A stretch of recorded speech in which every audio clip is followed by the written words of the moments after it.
नमस्कार दोस्तों, स्वागत है आपका हमारे YouTube channel watch listen and learn अर्थात देखो, सुनो और सीखो में।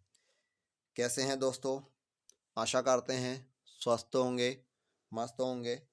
क्योंकि यह कोरोना काल चल रहा है तो घर पर रहें, स्वस्थ रहें, अनावश्यक घर से बाहर ना निकलें। आवश्यक काम हो तभी घर से बाहर निकलें और पूरी सुरक्षा के साथ मास्क पहनें, सैनिटाइज़र का यूज़ करें, सुरक्षित रहें। चलिए, हम पढ़ रहे हैं कक्षा 10वीं की गणित यूक्लिड विभाजन प्रमेय का के अंतर्गत उदाहरण नंबर 2।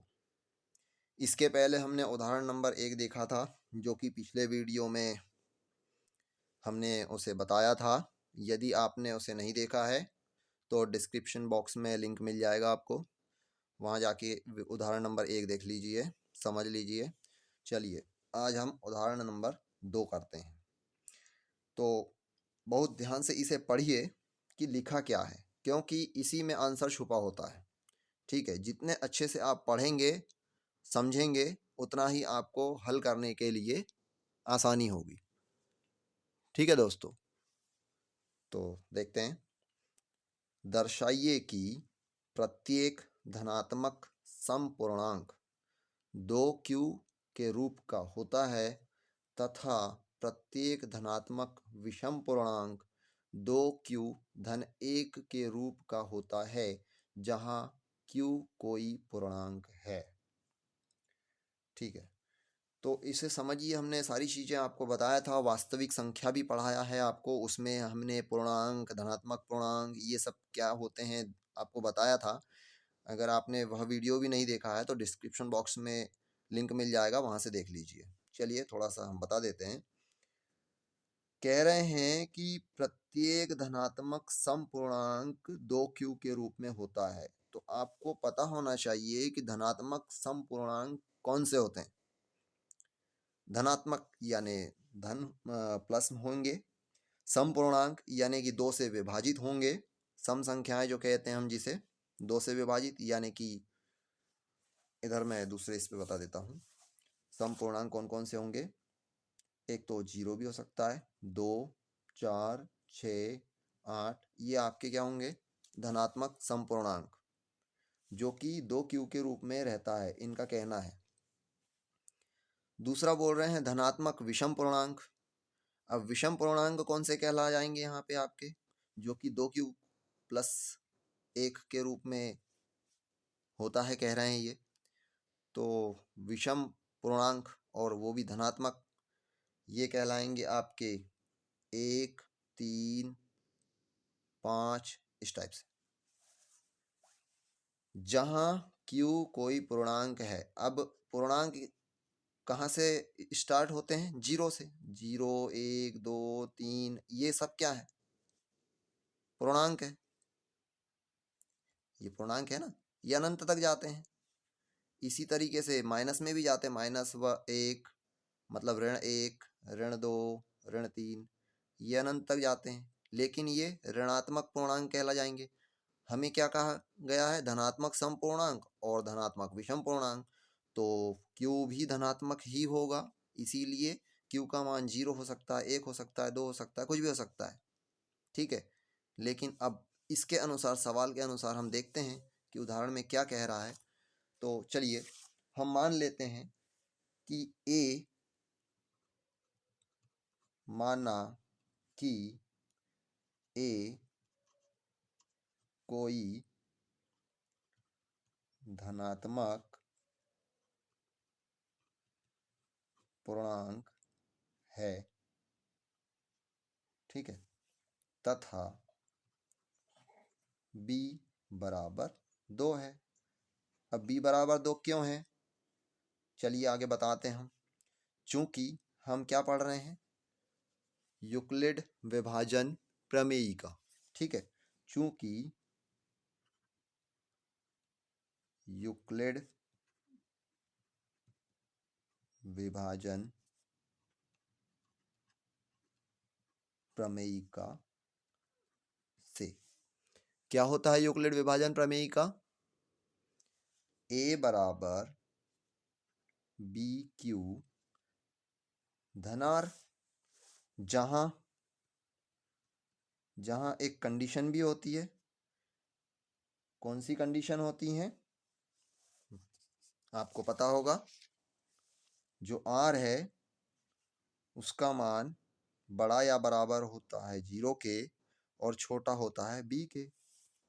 ठीक है। ए बराबर बी क्यू प्लस आर, तो ए बराबर क्या दिया हुआ है हमें 2 क्यू, तो यहाँ 2 क्यू अगर आप रखेंगे तो बी का मान 2 मिल गया आपको। ऐसे भी समझ सकते हैं, इसीलिए हमने बी बराबर 2 लिया है। इसलिए अब हमें आर का मान मिल जाएगा। कैसे मिलेगा इसको देखिए, इसमें आप बी का मान रख दीजिए, तो आर छोटा या बराबर 0 के और आर का मान छोटा होना चाहिए बी से, यानी बी बराबर क्या है हमारे पास 2। अतः आर के संभावित मान कौन कौन से होंगे। आपको अलग से कुछ भी नहीं याद करना है, गणित में रटना बिल्कुल भी नहीं है। एक बात आप अच्छे से समझ लीजिए, ठीक है।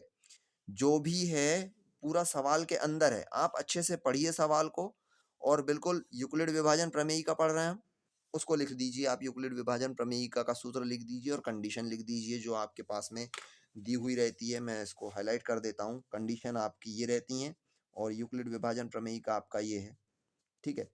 सारा का सारा इसी में है। तो आर के संभावित मान क्या हो जाएंगे बताइए। आर बड़ा या बराबर 0 के, मतलब आर बराबर 0 भी हो सकता है, बड़ा है 0 के लेकिन छोटा होना चाहिए 2 से, तो 1 भी हो सकता है। बस इतने ही मान होंगे संभावित मान, 0 और 1।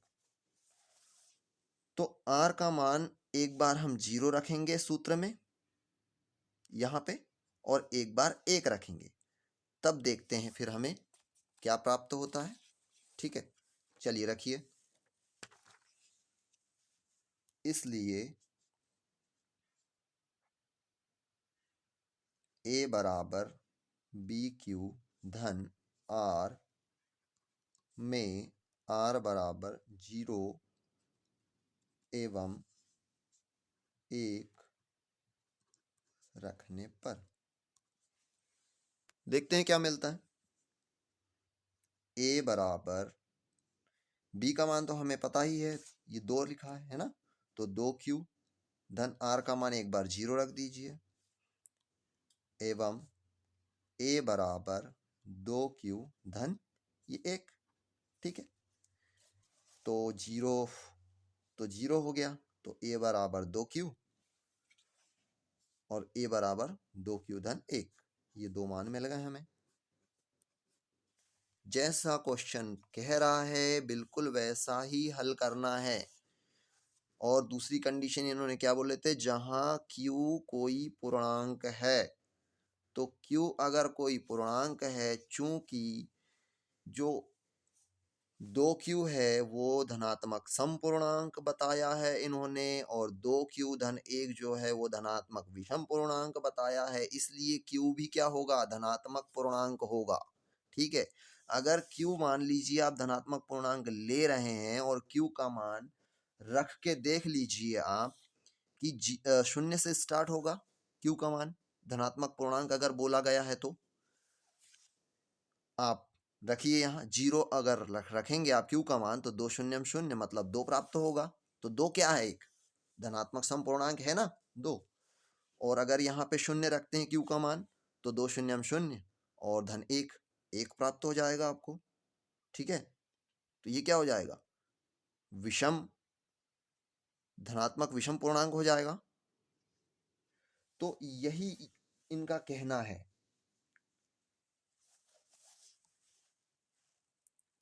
इसलिए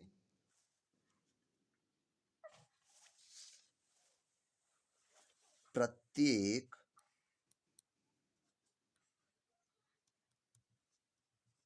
धनात्मक समपूर्णांक 2Q के रूप में होता है एवं प्रत्येक धनात्मक विषम पूर्णांक 2q धन 1 के रूप में होता है। ये आपको लिखना है उत्तर में आखिरी में, ठीक है। या इसके पहले आप ये भी दर्शा सकते हैं कि क्या, चूंकि q कोई पूर्णांक है, माना q बराबर 0, 1, 2, 3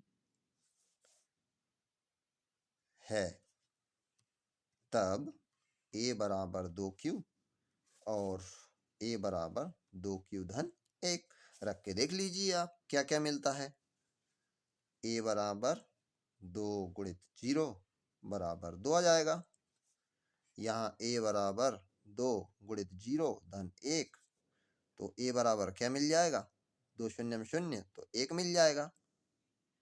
ऐसे ही आप दूसरा रखिए, ये हो गया आपका पहला, a बराबर 2 गुणित 1 बराबर 2 मिलेगा।